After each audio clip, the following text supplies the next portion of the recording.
చాలు.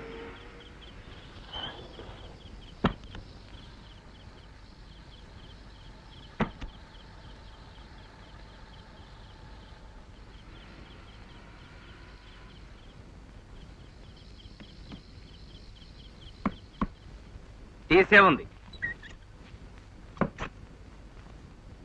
ఎలా ఉంది తొలి రోజు ఉద్యోగం?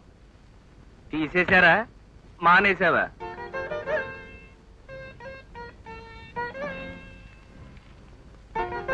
తల్లి ప్రేమ. ఆఫీసులో మొగాడిదలు, తోడేళ్లు, గోపాళ్ళు, జోకాళ్ళు ఏమేం చేశారు, ఏమేం కూశారు? సరిగ్గా అన్నాలు తిన్నారా పిల్లలు? పెందరాడ వచ్చి వంట చేద్దాం అనుకున్నా, మీటింగ్ లో లేట్ అయిపోయింది. బ్రహ్మాండంగా తిన్నారు, లొట్టలేస్తూ తిన్నారు. ఏ నాకు ఆ మాత్రం వంట చేయడం చేత కదనా?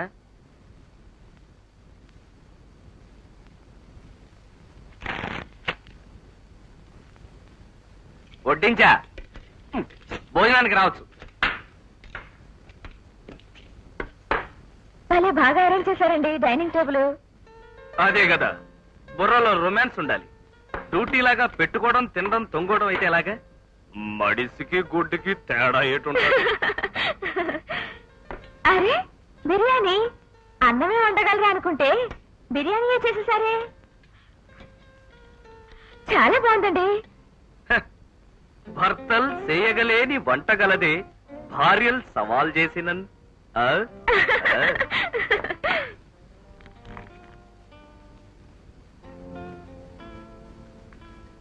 బిర్యానీ తయారీలో కిటుకులు చెప్పరు? చాలా ఉన్నాయి. నలభీమ పాకాలు ఆడవాళ్ళకి చెప్పినా అర్థం కావు. ఒక కిటుకు అర్థమైంది. హోటల్ బిల్లు 48 రూపాయలు. అదే ఏదో పిల్లలు సరదా పడితే. ఏమిటండి ఇది? ఇలా రోజు హోటల్ నుంచి కొంటే జీతం డబ్బులు ఏ మూలకొస్తాయండి? నా ఇష్టం, నేను రోజు కొట్టాను. ఆఫ్టర్ ఆల్ 25 రూపాయలు. నీ జీతం చాలకపోతే ఇంకా గడించు. ఛాలెంజ్ చేసావుగా.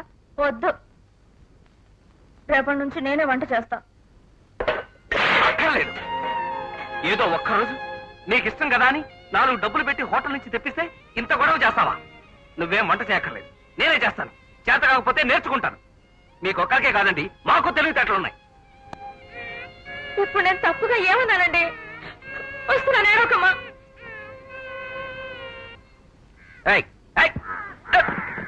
ఏమయ్యా బాలాజీ, మీ ఆవిడ చేరినప్పటి నుంచి ఆ కంపెనీ అమ్మకాలు జోరుగా ఉన్నాయట. జీతం ఏదైనా పెంచారేమో, నీకు ఏదైనా చెప్పిందా? అలాంటి మనం అడగవాయి. Vineet my dignity. అయినా మనం ఎందుకు అడగాలి? వాళ్ళు చెప్తే వింటాం గాని. నరసయ్య గారు, మిమ్మల్ని ఎక్కడో చూసినట్టుందండి. అంతా నీ భ్రమ, విష్ణుమాయ.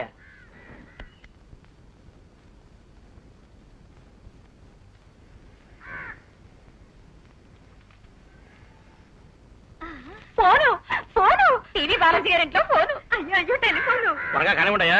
ఏమన్నా తేడా వస్తే మేడంకు సమాధానం చెప్పుకోవాల్సింది నేను.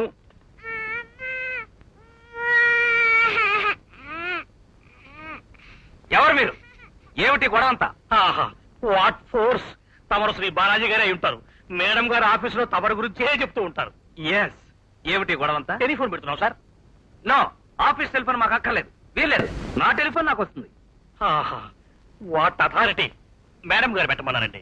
మేడం ఎవరు? ఆయన వద్దంటుంటేను. Yes, I am the master of the house. Of course. Foreman సి బాస్ గారు ఆర్డర్ ఫైనల్. మీరు ఎలా చెప్తే అలాగే సార్. ఫోన్ పాయింట్ హాల్లో పెట్టించమంటారా, బెడ్రూమ్ లో పెట్టిద్దామా? ఇంతకీ బాస్ అంటే నువ్వా ఆవిడ? బెడ్రూమ్ లోనే పెట్టండి. ఆహా, వాట్ దూరదృష్టి! మేడంకు శ్రమ లేకుండా, మాటి మాటికి హాల్లోకి పరిగెత్తకుండా. ఓహోహోహో, దా ఈ మంచిది దాకు. ఫోర్మెన్ బెడ్రూమ్ లో. బెడ్రూమ్ లో వీల్లేదు. వీల్లేదు. భలేవారే, బెడ్రూమ్ లో పెట్టిస్తే మాకందరికి ఇబ్బంది కాదు. అవునవును, హాల్లోనే పెట్టించండి. నా మాట వినండి. ఈ దొరుకు మీద పెడితే రాత్రులు వాళ్ళు పడుకున్నా మనకి ఎవరికి ఇబ్బంది ఉండదు. అది నేను చెప్పేది. బెడ్రూమ్ లో మీరు ఎలా చెప్తే అలాగే. ఓకే ఓకే, హాల్లోనే పెట్టించండి, మా ప్రజల కోసం. వాట్ ప్రజాదృష్టి! ఒక్క నిమిషం అలాగే ఏడుస్తుండు, నేను ఇప్పుడే వస్తాను. Foremen hall. చాలు,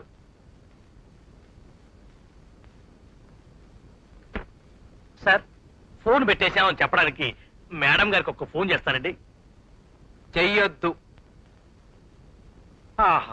వాట్ పొలైట్నెస్. ఓహో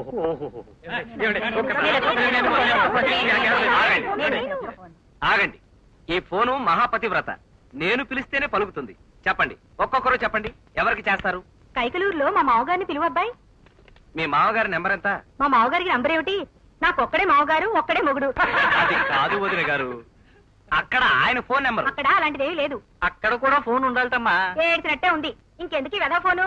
ఎవరో ఒకరికి ఫోన్ చేద్దాం పట్టండి. ఎవరో ఒకరేంటండి, ఫోన్ నెంబర్లు ఉన్నవాళ్ళు బోల్డ్ ఎంతమంది ఉన్నారు. Railway station, bus station. అది ప్రాణాల మీదకి వస్తే ఆసుపత్రి, కొంపలంటుకుంటే ఫైర్ ఇంజిన్, కూలీలు జరిగితే పోలీస్ స్టేషన్. నీ నోట్లో పంచదార పొయ్య, ఎంత సొంపైన మాట్లాడినావురా. ఇదిగో అక్కయ్య గారు, మీకు తోచిన నెంబర్ ఒకటి చెప్పండి, చేద్దాం. లేదా ఆఫీస్ నిజంగా మానేసినట్ట. ఒకవేళ నిన్న సరదాగా కోప్పడ్డా, సరదాగానే కదా, నిజంగా మానేస్తే ఎలా? ఆఫీస్ వాళ్ళు పాపం బాధపడరు, అసలు మానేస్తారా ఏమిటి? వాళ్ళందరూ వచ్చి నా కాళ్ళ మీద పడి ప్లీజ్ అండి